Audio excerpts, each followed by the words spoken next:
Evakuasi jenazah warga negara Brasil, Juliana Marins, 27, berlangsung dramatis. Tim SAR gabungan berjibaku dengan medan ekstrim dan sempat dilanda hujan. Samsul Padli, salah satu tim SAR yang ikut mengangkat jenazah Juliana menuturkan, saat mengangkat dan menarik jenazah korban, ia harus ekstra hati-hati dan membutuhkan waktu berjam-jam. Kalau ditarik ada longsoran pasir, ada batu juga. Kita naikkan dari jam 8 pagi sampai jam 2 siang, kata Samsul saat ditemui di posko SAR gabungan di Resort Sembalun, Rabu, 25 Juni 2025, malam. Dia melanjutkan, sebelum dievakuasi dan ditarik ke atas, dia sempat bermalam menemani jenazah di kedalaman 600 meter. Kami berempat yang menginap, ada dari Basarnas juga, sambungnya. Samsul mengakui bahwa ia terpaksa bermalam dengan korban, karena saat ia sampai ke lokasi titik jatuhnya korban kondisinya tengah malam hari.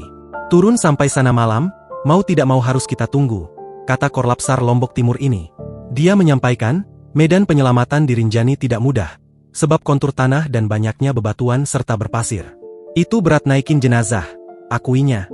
Tim SAR gabungan akhirnya berhasil mengevakuasi jenazah Juliana Marins ke Resort Sembalun pada Rabu, 25 Juni 2025, malam.